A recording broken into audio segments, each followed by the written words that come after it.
Obviously this time of year is a key time for oops, get this moving. It's a key time, obviously, for lambs growing. Lambs will have been born now for a couple of months, perhaps, or a wee bit less if you're lambing later. And at this time of year, the grass is growing pretty rapidly, and the lamb growth rate should be pretty good. I'm going to cover various reasons as to why lamb growth rate is important. Discuss the variation that we do get in lamb growth rates and why that might be. Have a look at some targets, and then have a look at the factors that are under our control, either before birth or after birth. And again, a lot of this is sort of covering the basics, really, of stuff that is already out there. There's lots of publications on HTB beef and lamb that we can find all this information on. This is a picture I took of, this is actually the field behind my house, and this is last week, and the farm behind us, they lamb about the middle of March, and they've got absolutely cracking lambs this year, probably the best I've seen anywhere. And yes, they've probably fed a lot more this year because of the way the spring has been, but it's important, obviously, to feed. If the grass isn't there, the ewes need to be fed to produce the milk to drive this early lamb growth rate. The other thing that they've got in their favour, obviously, the grass. You can see from that picture that the grass is now coming along. That was last week, like I said. There's a decent bite of grass there in front of them. The lambs are now eating a fair bit of that grass, and they operate a continuous grazing system, so that the sheep can select the grass that they want and not have to graze everything. So lamb growth rate. Obviously, we want to have more lambs finished off grass as possible. We're generally talking here about lowland and upland systems. It's obviously slightly different for hill producers, but the more lambs we can get finished off grass, we're going to have reduced costs and hit higher prices for market as well, and that's obviously going to improve the bottom line. If you are producing store lambs, then obviously getting more weight on your store lambs by the sale dates, and possibly selling more lambs finished in an upland system as well. These are all factors that can help to drive the profitability of the system. I also think that it's quite important that things like your lamb growth rate is quite a good indicator of an efficient system and a system that's working well, whether it's to do with your stocking rate, it's the right balance of cattle and sheep, perhaps, that you're lambing at the right time, you're getting your nutrition and body condition planning correct, that factors such as your health planning, which you do in conjunction with your vet, obviously, are correct. And also, very importantly, that the grassland management is good. These are all obviously factors that will improve the growth rate. Now, I've often wondered why, we tup the ewes for 4 to 6 weeks and we lamb them over a similar period, but then when it comes to selling lambs, it's spread over months and months rather than weeks, and I suppose this is the way it's always going to be, because we're never going to get everything away at the same time, and indeed we probably don't want everybody's lambs to be ready at the same time.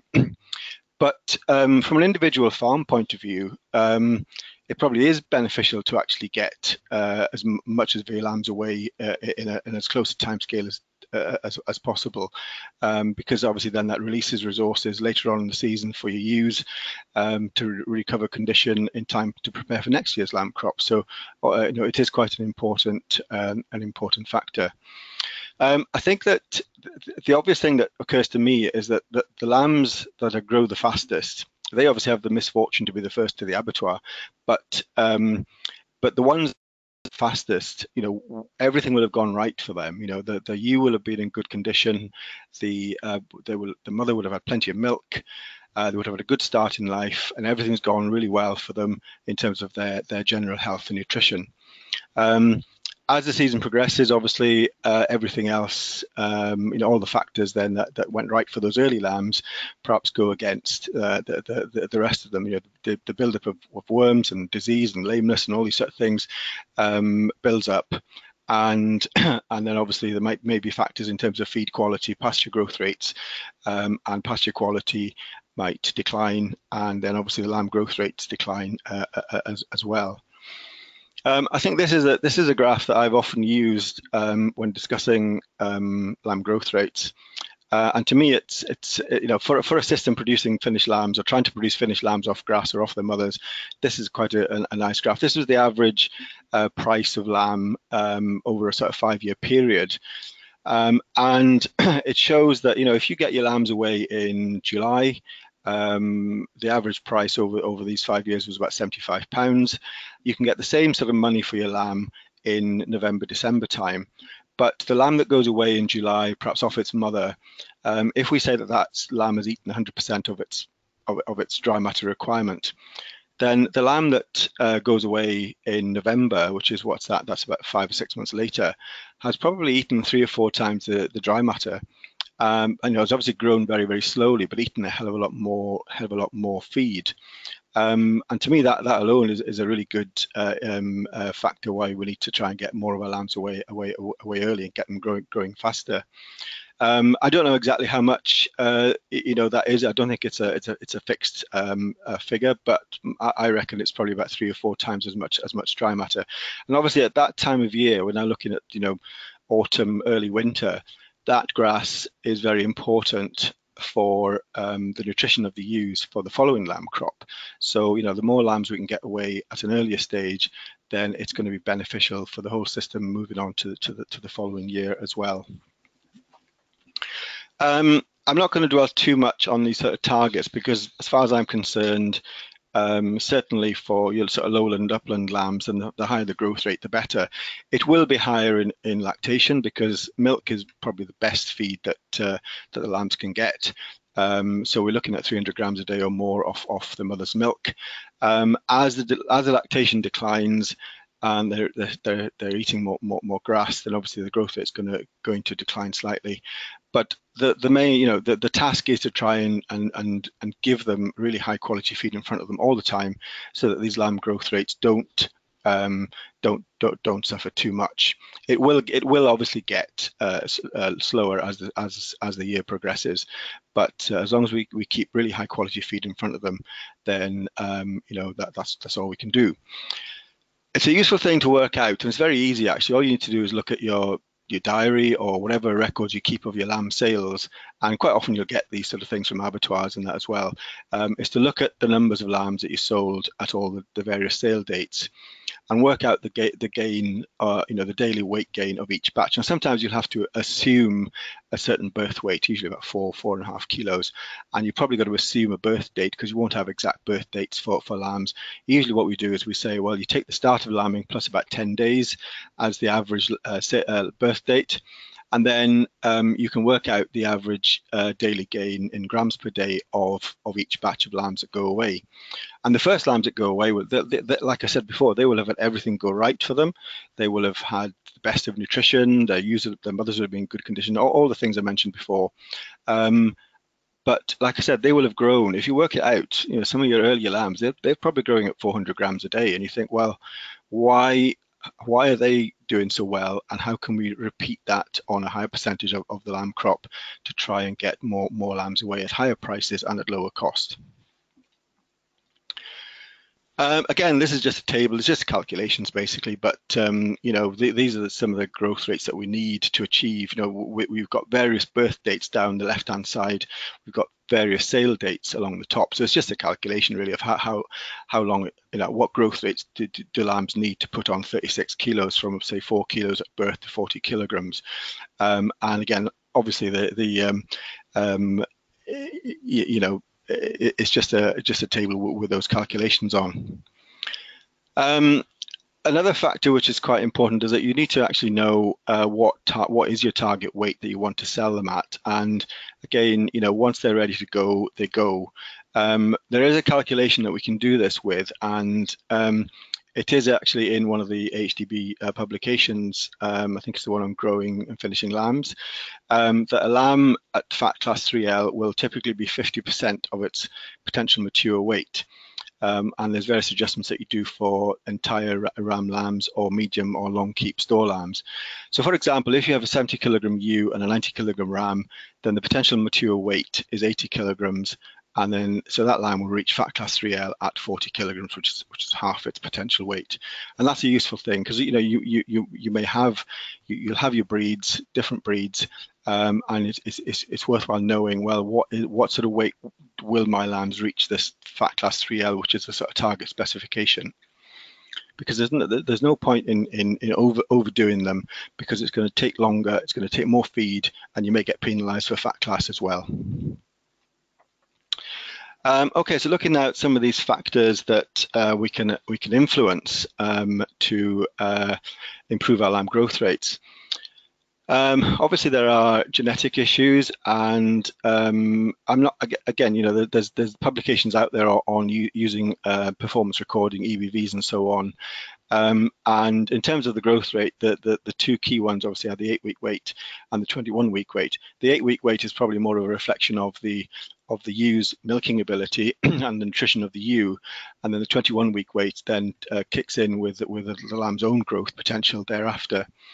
Obviously, if you also want to finish lambs off their mother or off grass, then it may be worth looking at the fat depth of your EBVs of your rams, so that you can actually finish these lambs and they're not just growing big frames and you never ever finish them, because even though you might end up with very heavy lambs, then if you don't finish them for months and months, it's going to cost you a lot more. I think, to be honest, I think people have sort of cottoned onto this now, and I think people are attuned to selecting the right rams for finishing lambs off grass. And again, there's probably never been so much choice in terms of genetics these days. I'm not going to mention any specific breeds, but there's lots of companies and breeds that actually now they now promote themselves as being able to produce lambs that finish off grass. And I think, like I said, there's never been so much choice, so that there's no reason why it can't be achieved. When it comes to the sort of more basic sort of genetics, we've always thought that your best results generally come from using a terminal sire on a first cross ewe, or a maternal ewe breed, like there are a lot of these days. A lot of farmers do keep sort of second crosses out of your mules, for example, and sometimes even more than second crosses. But you need to bear in mind that, like I said before, milk is probably the best thing you can feed to these lambs. And as you go more and more down the terminal sire route, then the milk yield is going to decline, because they've been bred for meat and growth rather than milk, whereas a crossbred ewe will give you the hybrid vigor and so on in all those sort of characteristics. So I'm not saying don't keep a second cross, but if you are, then it might be worth selecting the right type of terminal sire with the right maternal EBVs to breed those replacements from. Now, again, this is going back to basics again, and nutrition. Most things can be put down to nutrition, I think, and even things like the health of the animal is going to be better if they're well nourished and the right sort of condition. So making sure that the ewes are in the right sort of condition is crucial, really. And there's a very good booklet, the Feeding the Ewe booklet, which AHTB have produced last year, which is bang up to date, and it gives you lots of information on correct ewe nutrition. And what we're trying to achieve these days is achieve certain outcomes. And some of the things that we're looking for are good lamb birth weights and lamb vigor, plenty of colostrum, and good bonding between the ewe and the lamb to get it way to a good start. When it comes to the birth weights, you obviously don't want the lamb to be too big, otherwise you might end up with lambing difficulties. But research has shown that a kilogram additional birth weight can be worth another 3 kilograms by weaning time, so that's worth having. Now, I'm not suggesting a kilogram, but perhaps getting decent sized lambs, strong, vigorous lambs, will pay off in terms of getting extra weight by weaning time. Like I said, you don't want the lambs to be too big, but up to a certain point, your big strong lambs will produce more heat. They'll be up on their feet quicker, they'll be suckling quicker, and they're more likely to survive. And that's obviously a very, very important factor. When it comes to the lamb vigor and so on, we do want the ewes to be in the right sort of condition. There are guidelines for metabolizable energy, ME, and metabolizable protein, which is all outlined in the Feeding the Ewe booklet. And good nutrition is going to give you good quality colostrum, which is going to give the lamb a good start in life. It also means that the ewe is more likely to milk well in early lactation, which is obviously in that first 6 weeks or so, the lamb is pretty much dependent on milk from its mother for its growth rate. And also, if your ewe is well nourished and in good condition, it's more likely that she's going to get an easier lambing, and then the lambs are going to be quicker to stand up and start suckling, and again get off to that better start. I'll just take a sip of water.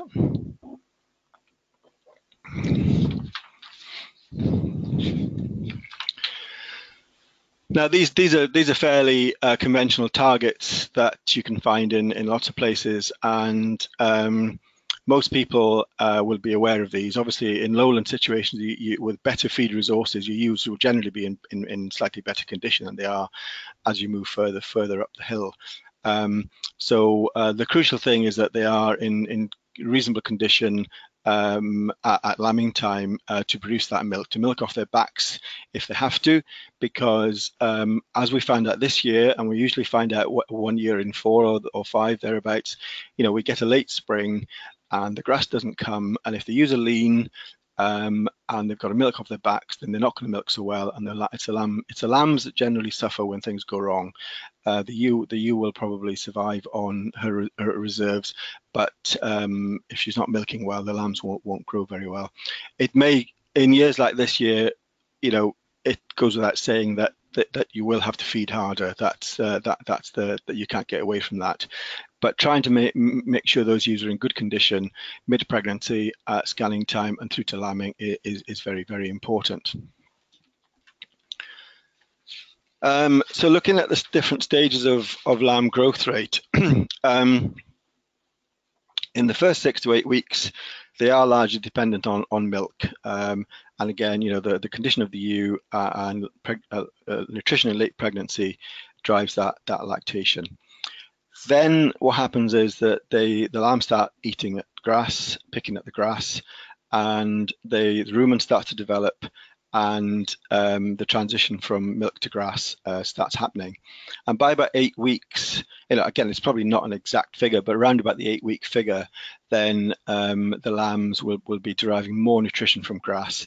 Obviously, the peak lactation is probably at about 4 or 5 weeks or after lambing. So once the peak lactation is over, then the lamb starts to eat more grass. It sort of happens simultaneously, obviously.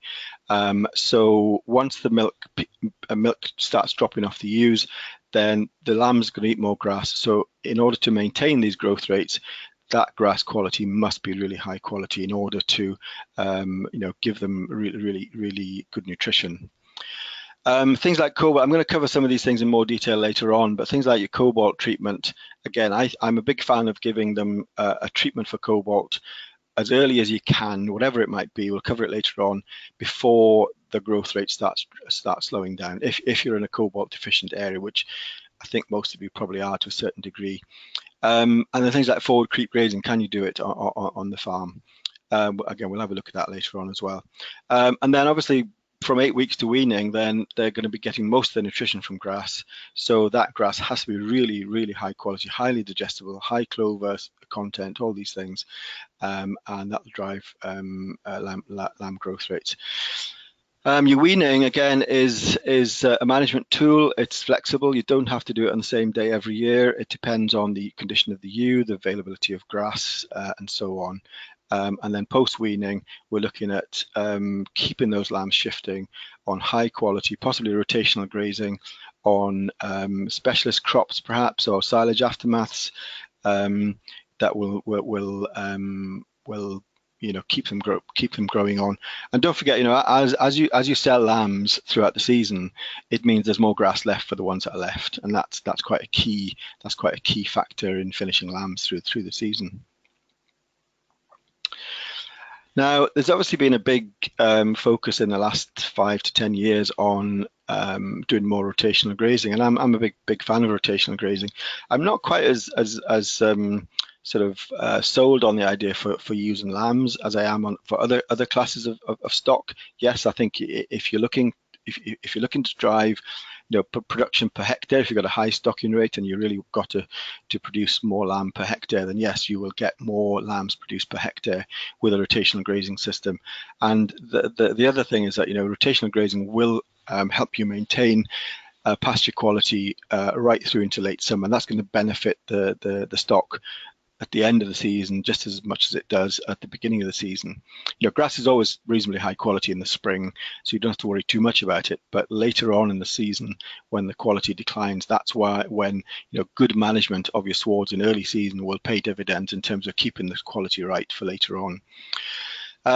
With using lambs, especially used rearing twins, I would say you do need to take care with not taking residuals too short and also moving them too frequently. Again, this is just stuff that I've gleaned from talking to farmers who have tried these things, that if you punish the ewe too much by taking the residuals down too low, or moving them too often, they get a bit unsettled, their intakes drop, and it's the milk that suffers. So, and again, it's the lamb that suffers if that happens. Continuous grazing is probably what most people do. And again, probably if you're looking to maximize your actual lamb growth rate, then it's probably going to give you slightly more production per head than a rotational system. But you still need to manage your sward heights correctly. There's no point just letting them be, waist deep in grass. The sward heights still need to be managed well to give you the best results, and to help, keep that pasture quality right all the way through. And don't forget, the sheep, unlike cattle, sheep can select what bits of grass they want to eat, and they're more selective in their grazing habits, and they will pick a diet that is better than what's in front of them, probably about a megajoule or slightly more higher quality. So, continuous grazing can work pretty well for sheep, but you'd still need to be mindful of the sward heights and not let the grass get away. Again, these are just standard tables. I think these came from IBERS way back. That if we look at the top row there, using lambs, we're looking at in a rotational system going in at 8 to 10 centimeters, coming out at 4 or 5, 4 or 6 centimeters, and then for set stocking, you obviously keep the grass a fair bit shorter. And for weaned lambs, we're looking about 4th row down there, July to September, weaned lambs. Then yes, again, you are looking at going in at higher sward heights, and again, not leaving your lambs take the residuals down too low, because you really need to keep the lambs shifting on high quality grass all the way through. Just on this point, again, this is just really a calculation of if you have a lamb growth rate of 100 grams versus 300 grams, then it's going to take you 3 times as long to finish those lambs. And this is to put on 10 kilos from 30 kilos to 40 kilos. So, achieving this fast growth rate is meaning that you're going to reduce the number of days to finish, and the total amount of dry matter that lamb needs is less, even though they eat more per day. And if you see in the third column there how much they need to eat every day, to achieve your 300 grams a day, they need to eat a lot more. Well, how do you get them to eat more? Well, the key is that the digestibility, the quality of the feed in front of them, the grass or the clover, whatever it is, has to be higher, because the higher the feed quality is, then it's going to increase their intake, and then that's going to drive the intake of energy and protein, and it's going to give you this faster growth rate. In terms of what they need to eat to achieve the growth rate, well, typically, if you're looking for your 300 grams a day, which is possible. I'm not suggesting that everybody achieves it, but it is possible. You need to have a reasonable amount of clover in the sward, or a specialist lamb finishing crop, I suppose. And then also you need to have a reasonably good sward height, and they need to be fairly worm free if possible, whether that's through some sort of clean grazing system, if that's possible.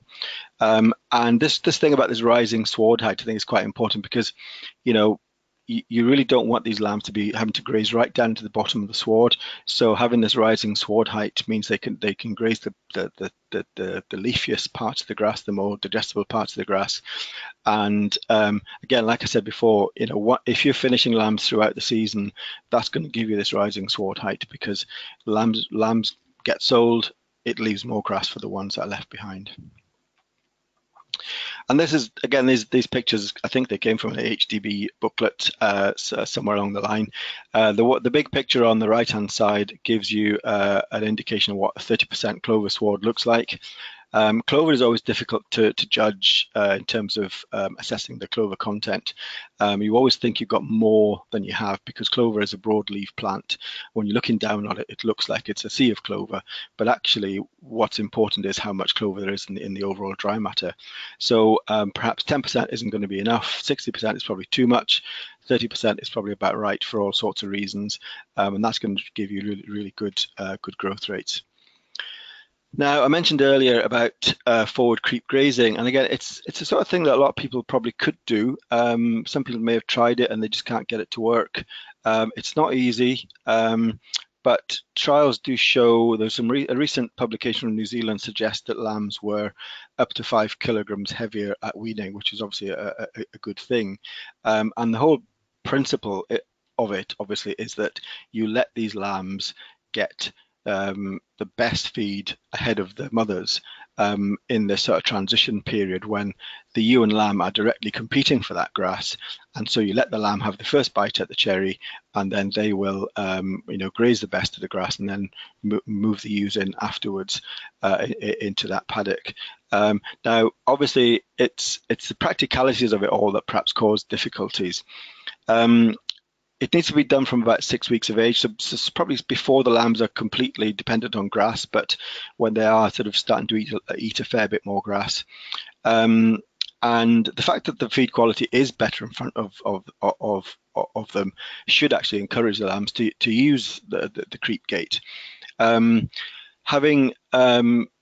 Attracting them through the creep gate seems to be one of the sort of sticking points, really, and obviously the dimensions of the creep gate, all these things are outlined there, but it might be that you need to site the creep gate where the lambs may be more liable to use them, whether that's in a corner or in a higher part of the field or whatever it is.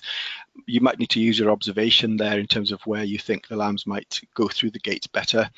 I would avoid sort of muddy gateways or shaded areas near trees, all these sort of things, and possibly use mineral licks or something to trick these lambs into using these gates. And you're probably never going to see all the lambs through in the next paddock, but if you see, I don't know, 10-15% of them, I think you can probably assume that most of them will be using it at some point, because they're never all going to be in it at the same time. Again, weaning is something there's a lot more interest now in earlier weaning of lambs, so say from about 10 weeks onwards. We've known for a long time that there's very little benefit in leaving the lambs on their mothers for certainly no more than 14 weeks, and probably 12 weeks is closer to the mark.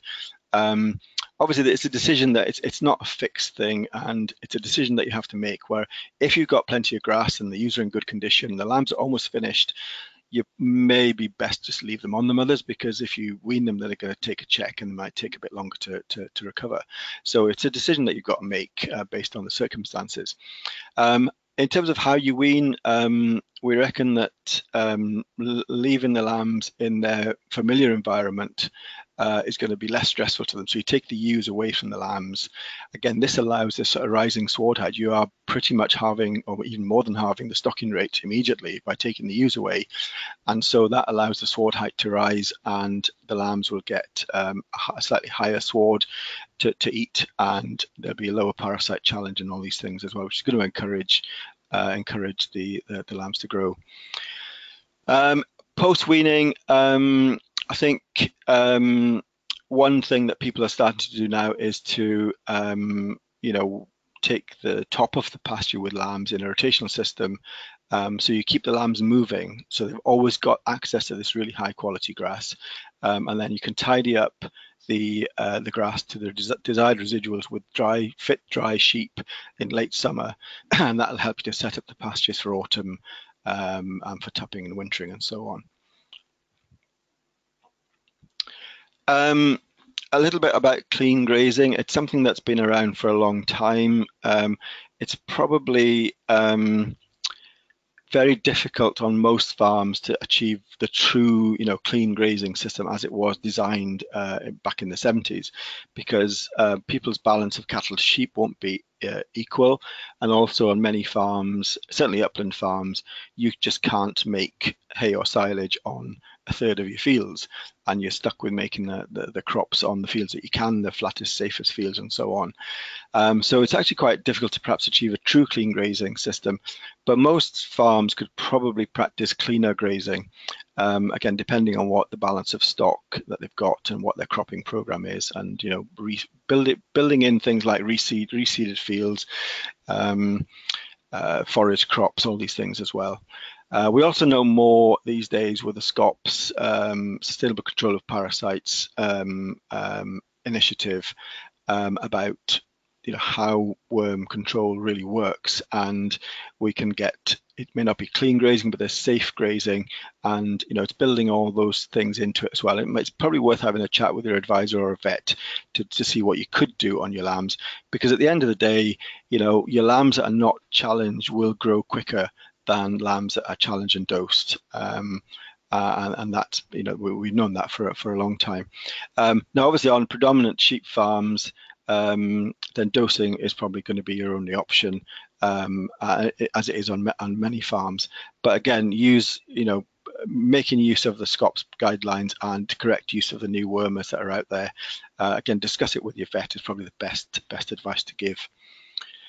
Okay, this just shows this is quite old research work that shows that these lambs in the top blue line, they weren't challenged at all with worms, and they grew most, and certainly grew faster than lambs that were challenged and dosed frequently. Okay, oops, I'm going the wrong way. I mentioned Cobalt earlier on, and I think it is a key issue in lamb growth. And Cobalt deficiency isn't going to kill a lamb instantly. It just means that it's going to grow slower, and it may not be noticeably slower, but over the season and over your whole lamb crop, you're probably losing out on quite a significant amount of growth. And again, the requirement for Cobalt is probably highest in growing lambs than it is in most other classes of livestock. So, and obviously, as we're getting more into sort of grass-based systems, less concentrate use, then it's probably, they're not getting Cobalt from other sources, which means that they are going to be deficient. They generally get some Cobalt from their mother's milk, and again, it's when the transition from milk to grass occurs that the Cobalt deficiency starts kicking in. There are interactions with other issues such as worms as well, so everything sort of interacts with each other there. Things like clover is good, will have deeper roots, is going to bring up more Cobalt from the soil. if there's cobalt there to be taken up. Also, you get higher intakes with clover, so they get more that way as well. Like I said, there's plenty of solutions out there, but I think the important thing is to preempt the issue by getting something into them before it becomes an issue, before they start plateauing and the growth rate starts dropping. There's various boluses out there, smaller boluses, or I'm not going to mention any brand names, but the key thing with the bolus, though, is that lambs need to be ruminating. So again, they need to be eating grass before they can be bolused. So you can't do them when they're too young, and they would be too small to do when they're too young either. The one possible solution, I'm not suggesting it's the only one, is these long-acting vitamin B12 injections that are now available that you can do when the lambs are 3 or 4 weeks of age, and that tends to cover them, depending on the dose rate, tends to cover them all the way through to weaning and beyond. And I think I quite like that idea because you're preempting a problem that doing the job also tends to fit in with other work around, marking time, for example, as well. There are various, obviously, liquid preparations out there as well, and some of them are reasonably cheap, but the lambs do need fairly frequent dosing for cobalt because they don't store cobalt, and it's more than a case of the time needed to gather them, and it becomes an issue. Don't tend to rely on wormers with added cobalt, apart from the fact that I've been told that there's not enough cobalt perhaps in those drenches. Then dosing frequently for worms is not the done thing these days with all the SCOPS guidelines. When it comes to post-weaning, we're looking at farmers are now starting to grow a lot of specialist crops such as red clover, chicory, plantain, clover mixtures. Forage crops have always been there. It doesn't matter what your crop is, I suppose. They all serve their purpose. They all do a job. But the key thing is that the feed quality is high, and that the lambs are probably fit and healthy before they go onto this sort of system. And that if they do need any supplementation, then it's the right sort of supplementation. Now, generally, these crops will be high in protein. So supplementation should generally only be required in terms of adding energy to that to help you capture more of that protein. Like I said, the health issues is very important. Lameness will really slow down your lamb growth rate. So keep on top of lameness. Obviously, the trace element deficiency, the cobalt, and so on. And health planning, again, it's just the sort of stuff that you would do to a bunch of store lambs before putting them on a finishing crop. Make sure they're vaccinated. Make sure they're fluked if need be. Make sure they are wormed and healthy in every respect. Perhaps should have fitted this in a bit earlier, because creep feeding to me is when you're feeding lambs concentrates, when they're still on their mother, and it's some farmers, perhaps people who lamb earlier, tend to use it, and it works better in some years than others, and if you can get some of your lambs away earlier than you would not otherwise, then that's going to release pasture for some of the other lambs. So again, it's not just the lambs that get the creep that benefit from it. It's all the lambs. Ideally, you want that to be enhancing the forage that's on offer, not to replace it. But obviously that depends on your stocking rate in your system and the lambing date. And in a year like this year, when the grass didn't come till quite late on, then perhaps it is going to be the main source of feed for these lambs. You will get good feed conversion rate in young lambs, so quite often you will get a good return in terms of weight gain, but cost effectiveness does depend on the lamb price. If you can get lambs away at a high price, and obviously you need to factor in the concentrate cost as well. So it's not going to be the same every year, but it certainly pays off some years and not so in other years. Other issues. I think this is my last slide now. Actually, I think I rattled on for long enough. Obviously, I mentioned earlier that the whole SCOPS, the Sustainable Control of Parasites initiative, and you need to discuss these things with your vet, because it's not as simple as it used to be in terms of worming, blanket treatments, all the stuff that we used to do, and it does need to be fairly farm specific. It depends on what your farm status is in terms of worm resistance and so on. So you do need to discuss that with your vet as a specific issue for your farm. Again, pay attention to all the warnings for things like nematodirus and fluke and all these things, and be prepared to take action if you get a high risk period. Obviously, nematodirus is if you get a warm spell after a cold spell, and there could be a big hatch of nematodirus, and that can really hit your lambs quite hard. Things like coccidiosis as well. You know, discuss the what you need to do, whether it's a routine prevention that you need to do, or a treatment if something appears.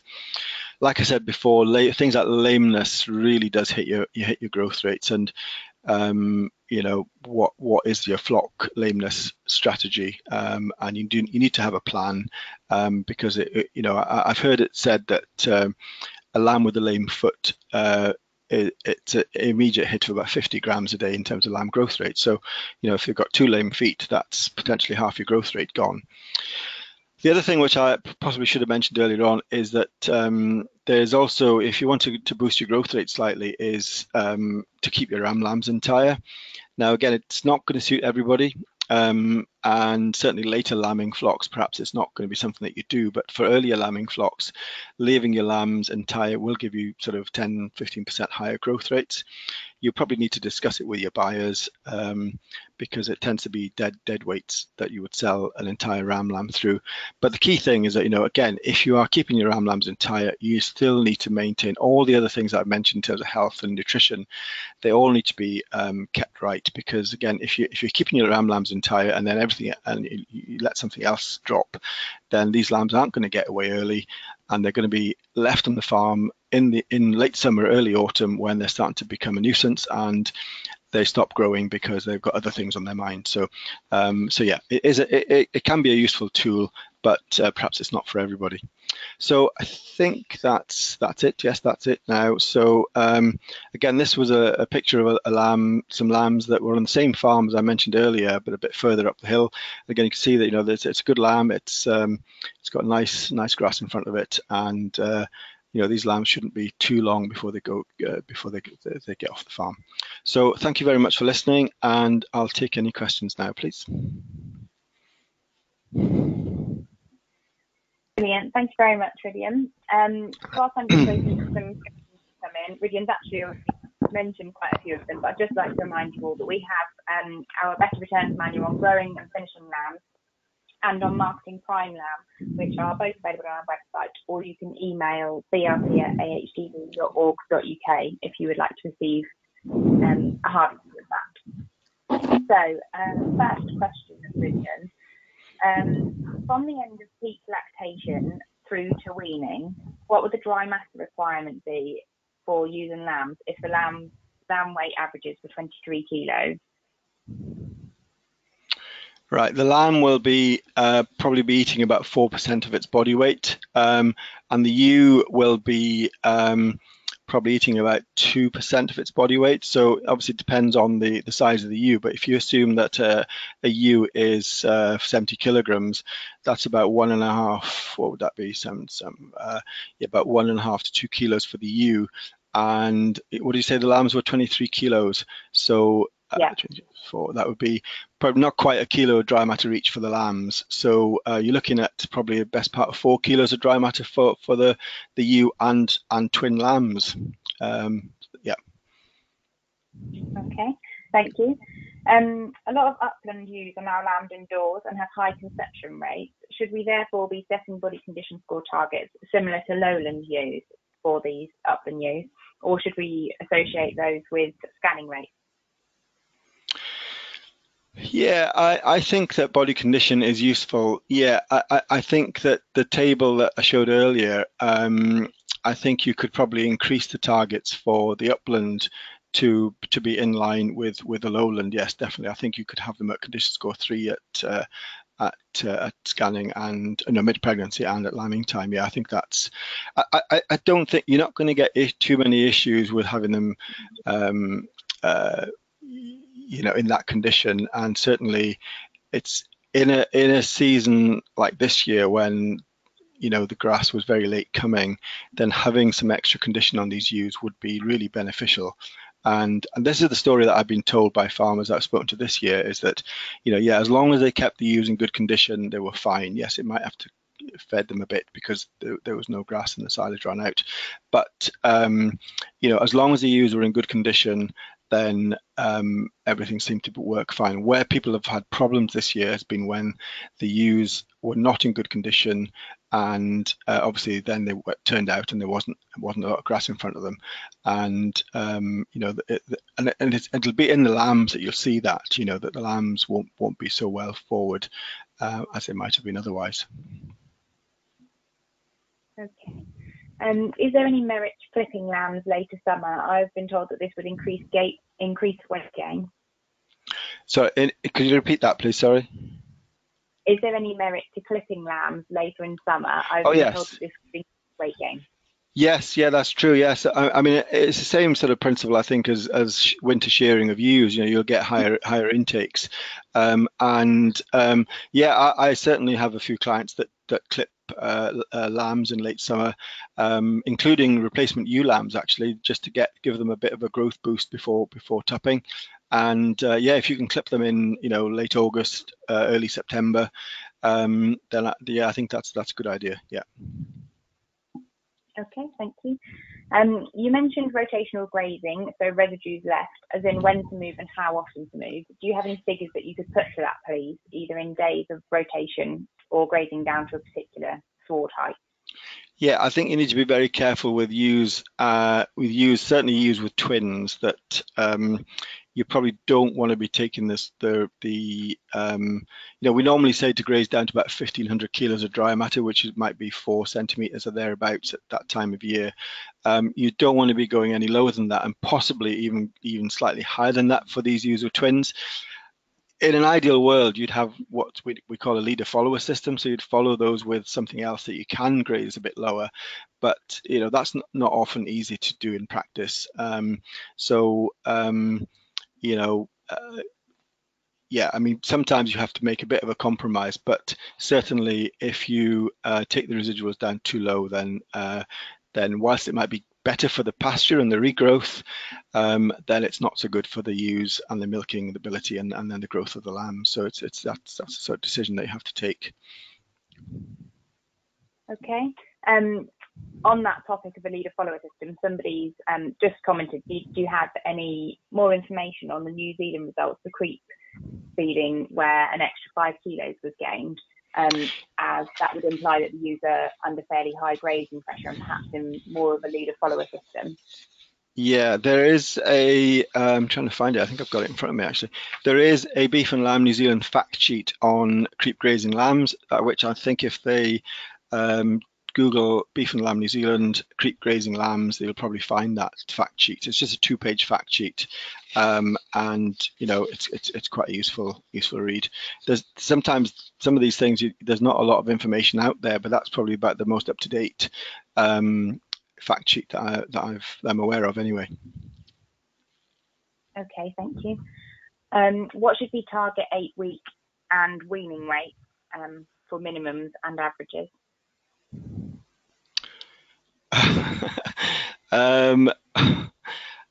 I suppose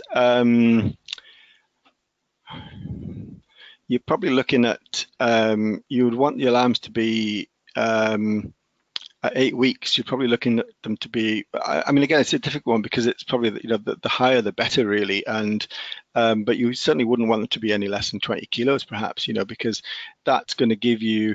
If you work out 8 weeks is what 56 days times 400 grams.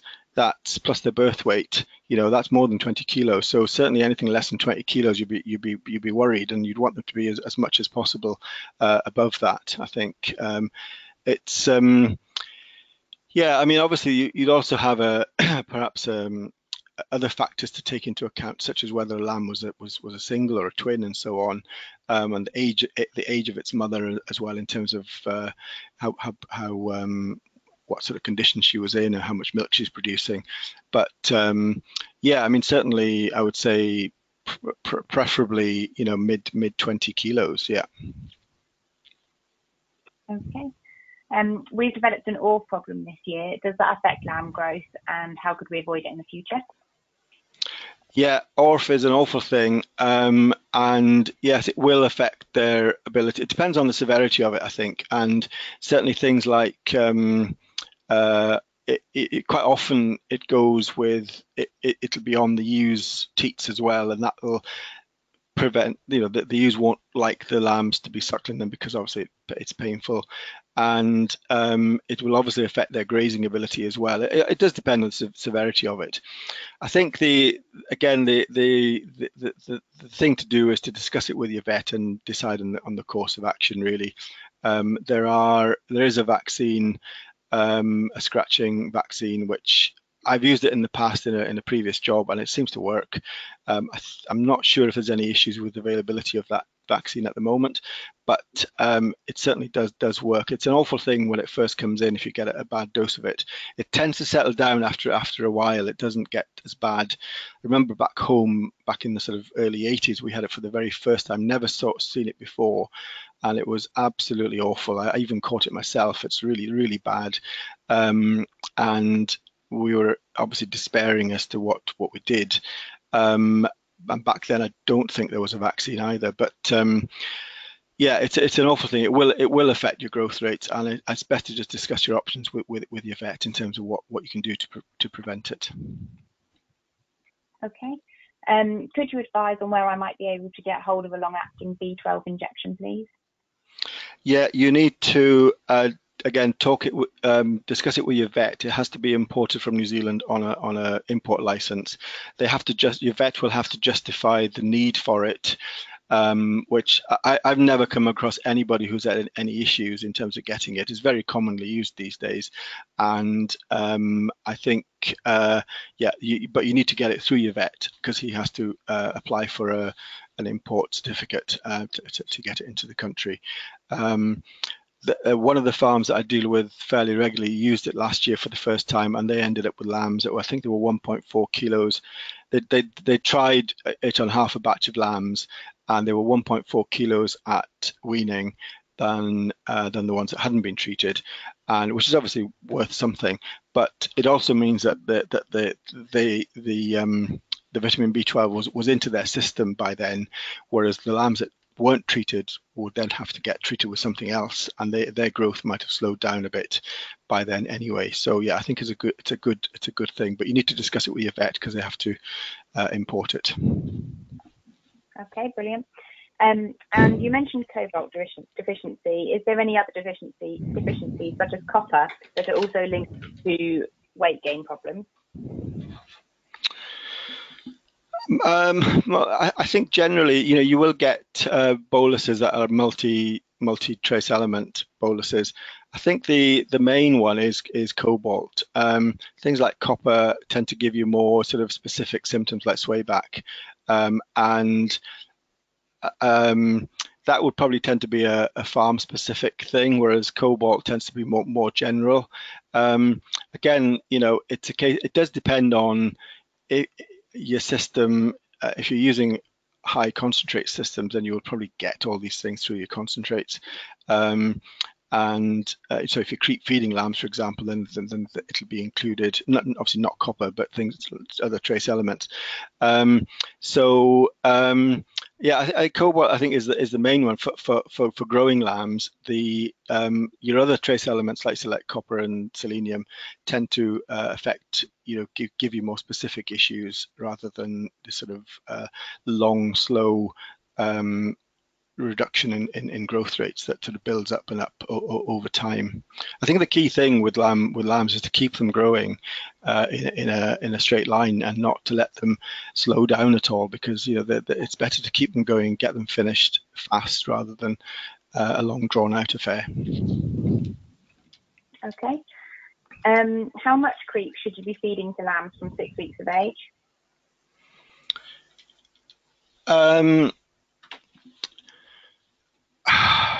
I suppose generally speaking, your creep feed would be available on an ad lib basis, and so really you just let them take what they can, and that's probably the best way of doing it. And it doesn't need to be expensive compound feeds. It could be just a straight cereal. Don't forget that these lambs are still getting milk from the mothers, which is high protein. They're getting grass, which is high protein. So really your supplement needs to be something that's high in energy, sort of medium protein. So I would say that ad lib is probably the best way of doing it. It's a different thing altogether to finishing lambs on creep. Later on, once they're inside or being finished, by feeding them creep in a trough. It's just letting them take what they want to take, really, and the amount they will take does depend on how much milk they're getting and how much grass they're eating.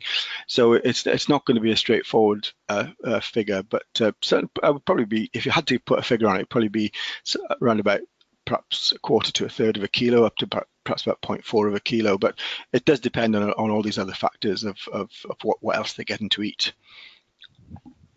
Okay, thank you. And then on creep feeding as well, at what age does the benefit of creep feeding the lambs start to tail off?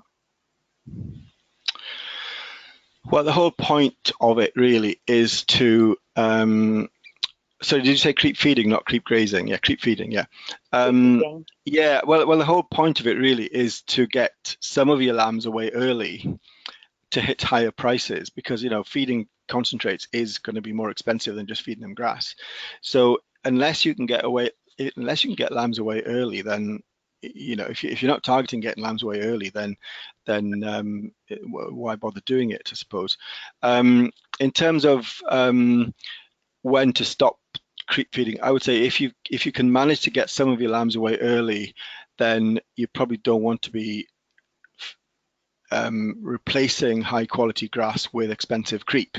So once you might have seen the benefit in terms of some of your lambs getting away earlier, and then the grass, say by late May into June, is plentiful, then, and it's high quality, then that's probably the time to stop feeding it. Yeah.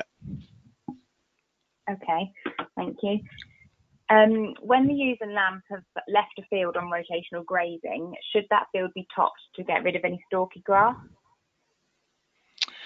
I suppose it depends how bad it is. I mean, people generally don't like to expend diesel on topping. It's not essential. At the end of the day, if grass has gone to seed or getting stemmy, then the sheep's not going to eat it anyway, and the regrowth will be much higher quality. So again, if you're doing it to reset the pasture, perhaps for the next round, you probably want to be mowing it rather than topping it. But to be honest with you, most topping is done probably a little bit too late, and it's probably done as more of a cosmetic exercise. So you really need to if you think that the ewes aren't going to eat those stalky bits of grass anyway, well, what's the point of cutting them off? Then you might as well just let the regrowth come in between those stalks, and then that's what the sheep will eat the next time round. So yeah, I'm not a huge fan of topping. I think it has its place, but I wouldn't be spending money unnecessarily just if it's of no benefit. Okay, thank you. Is it possible for a ewe to rear triplets with acceptable weight gains, or would you always advise on either supplementing or fostering on? Yeah, there's guys now that are growing, some of these specialist crops, which are probably grown more for lamb finishing than anything else. But obviously, during the early part of the grazing season, you haven't got weaned lambs to put on these crops such as plantain, chicory, and so on, and clover. So yeah, people have been getting really good results from grazing ewes with triplets. So it might be sort of leaner ewes, or it might be gimmers with twins, or ewe lambs, for example, rearing lambs, and you can get really good weight gains. I think again the key thing is that most people will try and foster a triplet if they can. People don't tend to like rearing too many artificially. So if they can't foster them, then perhaps having a field of high quality grass, clover, plantain, whatever it is, and making sure that the ewes are in good condition and kept well fed. And it may mean that you need to supplement them with a high protein concentrate as well. Certainly at that sort of peak lactation time. It depends on the year, doesn't it? You know, this year wasn't such a good year, but yeah, people are having quite good success with ewes rearing triplets, and they can actually get quite decent growth rates of, you know, perhaps 200, 250 grams a day or more even. I've heard from ewes rearing triplets. So yeah, it is possible. Okay, brilliant. Last question, and then we'll be out of time. For orphan lambs or pet lambs, at what age would you introduce creep feed to them? And then at what age would you recommend, or what age or weight would you recommend removing it and just allowing them grass? Well, I would probably introduce it as early as you can, you know, within 2 or 3 weeks really of age. And I would probably, you know, keep on feeding them concentrates all the way through till they're finished. I think that unless you've got a really, really high quality, you know, high clover lay to put them on that's clean, and then I would probably say, or even then, you probably just say keep something in front of them, because you really want them to be away, because sometimes these lambs can be problematic, and probably the earlier you can finish them, the better. And so, yeah, I would introduce it quite early and keep feeding it till they're gone, really. One of the issues is that quite often pet lambs are just grazed on a paddock or a small field that's very close to the steading, and it's probably generally tends to be one of the most contaminated fields on the farm, so it's probably not the best place to put them. But again, because you've only got a small amount of them, you don't want to put them in a big field, so it is a tricky one. But that's why